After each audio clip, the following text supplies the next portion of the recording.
Thank you for teaching research at the University of St. Thomas. In this video, you will receive an overview of the following items: the tasks and timelines associated with each research course, a brief introduction to Blackboard and where you will find various materials, an introduction to the Human Subjects Committee process, an overview of the research guide for this course, and some updates that are important for you to know. First, the research tasks and timeline. If you are teaching Education 6320, which is the proposal course, please note that you should review the Action Research Guide, which will be covered in this video. You must request a Blackboard course. You do not need to provide a code, just request the course number and the format. Note that the version that you will receive will correspond to the version of the course that you are teaching, so you will not have to make any modifications to the Blackboard course, with the exception of updating your information on the syllabus and uploading the new syllabus into Blackboard. Please inform students at the beginning of the course that they must seek approval for their study. Some school districts require district-level approval. Others require that only the principal of the school give approval. Students must meet with their school authority ahead of time in order to determine what this process is, and they should start the process early. Please remind students of workshop opportunities for assistance with the Human Subjects Committee application.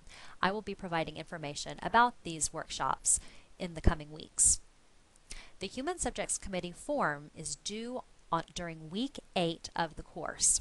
Please be sure to review the students' Human Subjects Committee forms carefully and do not approve them unless all of the materials are there. Then submit them to me through a hard copy. You can send them by mail or you can deliver them yourself to campus, and submit an electronic copy to Miss Elizabeth Canales at the website that is provided. Be sure to log the date that the students' forms are submitted on something called the study tracking form, which I will point out in a moment. Whenever you receive an email that the Human Subjects Committee application has been approved, please log this as well on the study tracking form. At the end of the course, you should review students' permission forms and log the date that the forms are received on the study tracking form. Remind students that they may begin collecting data as soon as they have received both Human Subjects Committee approval and school and/or district permission. It is important that students not begin their official research until they have received approval from both bodies. During finals week, please submit the completed tracking form and the permission forms to me electronically. If you cannot scan the permission forms, you may submit a hard copy, but I request that all forms be in the same format. If you are teaching 6321, the Study and Findings course, please note that this course is a compressed track course, meaning that you will start in the second half of the semester, approximately in the middle of October, and meet with the students for 7 weeks. Students should have all of their data collected by the time that class starts, unless they are doing a very brief study. Please follow the same steps as with 6320 in terms of reviewing the Action Research Guide and requesting a Blackboard course. Be sure to edit your syllabus to include your own contact information and then upload it into Blackboard. Please remind students that there will be workshop opportunities for assistance with data analysis, tables, and figures, which I will announce in the coming weeks. In addition, at the end of each semester, you will nominate outstanding studies for the Distinguished Action Research Study designation. This designation is given at the end of each school year. However, each semester we ask for nominations for this designation. Please limit your nominations to 1 student per section. No more than 1 month after finals week, so for this semester, sometime in January, or in the spring semester, sometime in June, please be sure to collect electronic copies of student studies and send these to me electronically by email or on a disk. Please save the files as the following: last name _ first name .doc for filing purposes. And no more than 1 month after finals week, please submit the completed tracking form to me electronically. The research tracking form should be completed at the end of each semester. Please be sure to include the student's name, the date that the Human Subjects Committee form was turned in to you, the date that the Human Subjects Committee sends an email approving the project, the date on which the student turns in the permission form, and whether or not the student earned a passing grade, all for 6320. For 6321, include the student's name, whether or not the student earned a passing grade on chapters 4 and 5, as well as the date when an electronic copy of the complete study was turned in to you by the student, the date on which you turned in the electronic copy of this complete study to me, and whether or not you nominated the study for the designation of Distinguished Study Award. This tracking form can be found in the Action Research Guide on the library website, which we will cover momentarily. Now let's look at the Action Research Resource Guide. First, go to the Doherty Library homepage.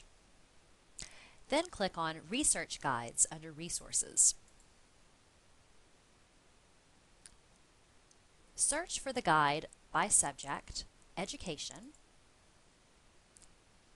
and then click on the first link, Action Research Resources from the UST School of Education. This guide provides almost all of the information that is available in Blackboard, with the exception of lectures, which were too large to upload into this website. First, take a look at the Professor Handbook, and you will find copies of the tasks and timeline that we just covered, as well as the tracking form.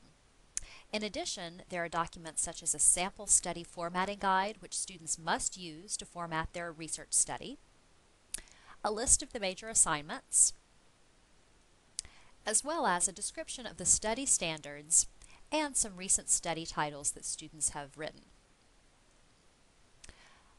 The syllabus for each version of each research course is available on the Syllabi tab.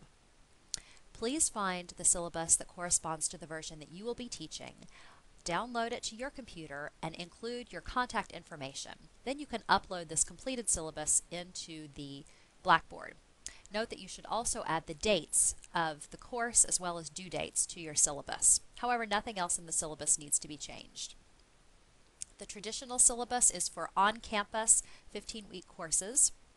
The compressed syllabus is for courses that take place at home as well as in person, typically in our off-campus program. And the online syllabus is for our online version of the course. The rubrics are also available. Please use these for both 6320 and 6321. And then there is a tab that contains lots of information about the Human Subjects Committee. I encourage you to look over this information at least a few weeks before the Human Subjects Committee material is covered in class, and be sure to follow all of the guidelines for determining if a study is exempt or not exempt. I will also give or provide a handout created by Dr. Janice Taylor about determining whether a study is exempt or not exempt. The forms for both exempt and non-exempt research are here, as well as a flowchart for determining how the action research process and the Human Subjects Committee piece fit together. And then there are 3 templates for consent forms. Please encourage your students to use these. There's a consent form for adult participants, a consent form for parents to sign when there are child participants, and a consent or an assent form for minors to sign. There's a tab that contains some additional teaching materials, including some of the YouTube videos that are posted on Blackboard, as well as forms that will be required for various for the 2 courses. And there are 9 complete sample studies. Please note and tell your students that these samples, all of which will appear on Blackboard, are samples for their content and their style. The formatting varies somewhat from study to study, with some of the earlier studies, about 1 through 4, being a little bit looser in terms of their adherence to the sample research study formatting guide. So students should not use the format that is found in these samples as the final word. Instead, they should use the sample study formatting guide document as the final determination of how their study should be formatted. Under student resources, there is the sample study formatting guide, which I just mentioned. There's a writing guide, which contains information about what should appear in each chapter, as well as a list and description of common errors in writing. There's a cheat sheet for different research designs as well as the statistical analyses that go along with them. There's a document for planning one's research, as well as a document on the use of causal language and the caution that needs to be used when certain research designs are being employed. There are some links to various data analysis resources, and there is a presentation that was provided at the orientation at the beginning of the semester. Please feel free to give this link to your students prior to class if they want to upload the syllabus and Blackboard is not populated yet. You can contact your students through Faculty Center once your course is set up there and direct them to this link so that they can upload the syllabus or anything else about the course that they might wish to look at. All right, let's look at Blackboard next. Once Blackboard has been set up for your course, you will have the correct version of your course, either the traditional 15-week, the compressed 7 and 7, or the online 15-week. And I'll give you a sense of what you can find where. Let's first look at the 6320 course.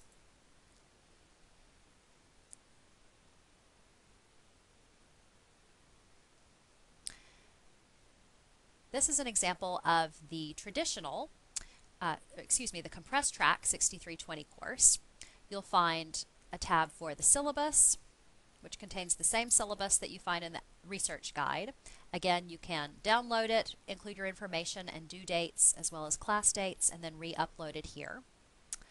You can find course information in this tab, and that includes things like the course description, course objectives, the rubric, and then all of those documents that I just described that are also found in the research guide, along with a file that contains APA-style resources, including a couple of tutorials from the American Psychological Association, one guide from Purdue, and a guide from Harvard.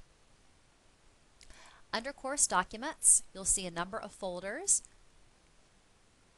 Note that because this class has 7 in-person meetings, modules 1 through 7, and 7 at-home assignments or modules, 8 through 14, all of these will be listed for this course. And what you see is actually what students will see. So if a student clicks on a learning module, they'll be able to download a lecture. They can do so with the actual audio, or they can look at a PDF version, etc.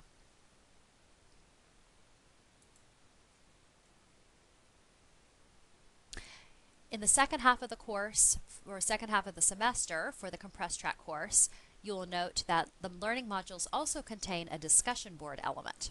The discussion board is required for students and must be monitored by faculty, so please be sure to read the discussion boards and grade them. And this is an example of a discussion board and what it looks like. Note that all assignments are due in Blackboard, and the learning modules that connect with the particular assignment are listed in the syllabus. For example, the first draft of Chapter 1 is due at the same time as Learning Module 3, and so if you click on Chapter 1 First Draft, you'll see that students can upload a copy of their first draft. That will then be sent to your grade center over here, and you can download all of your students' papers, grade them, give feedback, and then re-upload them into Grade Center for the students to see.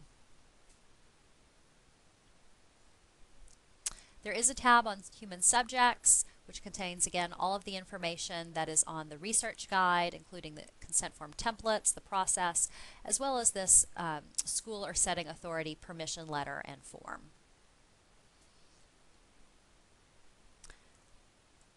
All right, next let's talk a little bit more about the Human Subjects Committee process.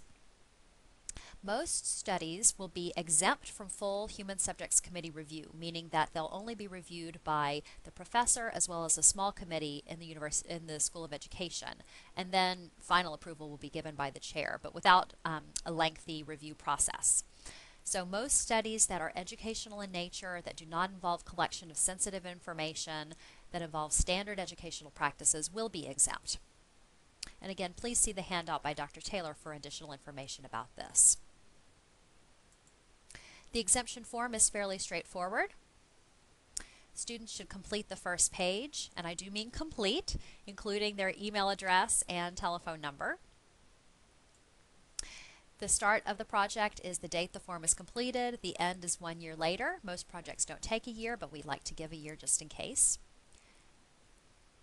The second page is for students to check off which box applies to their research, and they'll generally need a little bit of help with this. Most standard educational practices in the context of research fall under Category 1. Category 2 is for the use of tests, observations, interviews, surveys of adults, and so forth that are anonymous. Category 3 is for the same types of assessments, but where the results are kept, or participants' identity is kept confidential as opposed to anonymous. And Category 4 is for archival data review. Note that Categories 5 and 6 are almost never used by our students. We ask that students provide a description of their research, responding to all of the following questions: the purpose of the study, the setting in which the research will take place, how participants will be informed, who the participants are, including whether the participants are the teachers, students, what the procedures are, whether the student developed any of the procedures, and if so, the student must include a copy. Note that if the student has not finished developing the survey, the questionnaire, or whatever measure, at least some sample items or interview questions must be included. A note about whether the procedure requires any special training, and if so, what the qualifications of the student are to provide that procedure. Whether the data will be conducted anonymously or just with confidentiality. Who will have access to the data, and whether informed consent and/or assent will be obtained. Please note that in addition to a sample measure, students must include a copy of their consent form if consent is required, or if consent is just being obtained, even if it's not required by law. And all of those supplementary documents must be attached to this document. Please tell your students, do not submit multiple files. Everything should be contained in a single file. It can be a Word file or a PDF document, but they must submit everything to you. The student can provide an electronic signature given that things are being submitted electronically. But you yourself should sign after approving, and then, like I mentioned earlier, send the hard copy to me and the electronic copy to Elizabeth Canales. And I do request that you copy me on that email whenever you send all of those so that I can note it in my tracking materials. One request is that you please look over the application thoroughly and ensure that the student has adequately addressed all of those points.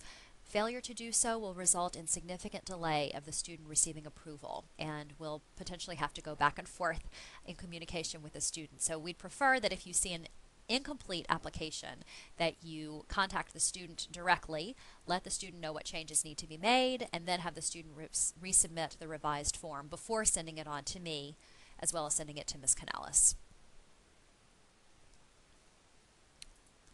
So we can close this up. And let's go back to Blackboard, Human Subjects page. And I'll just note that the protocol for full review is for studies that involve more sensitive information, particularly studies of a psychological nature, or that involve survey or interviewing children about more personal or sensitive topics. So I generally somewhat discourage students from pursuing a study that would require full review if an equally valid and good study could be conducted with procedures that would only require exempt review. But if a student is determined to study something that requires full review, that's fine. Just note that the student will need more time, that the reviewers will need more time to get this protocol reviewed. I will be holding a few workshop opportunities each semester for how to complete the Human Subjects Committee form, and I will be conducting these workshops well before the forms are actually due. So please stay tuned, and I'll send information about when those workshops will take place. We'll also spend a little bit of time looking at an example of Blackboard for 6321, the Study and Findings course. Let's turn the edit mode off to see what students will see. And this is the compressed track version of this course. Note that over here, as usual, there is an announcements tab, a syllabus tab. Course information contains the same kinds of things that were present in 6321. The course documents also includes 14 learning modules. Keep in mind, however, that 6321 is taught on a pure 7-week track. So students will have an in-person meeting and an at-home module every single week for those 7 weeks.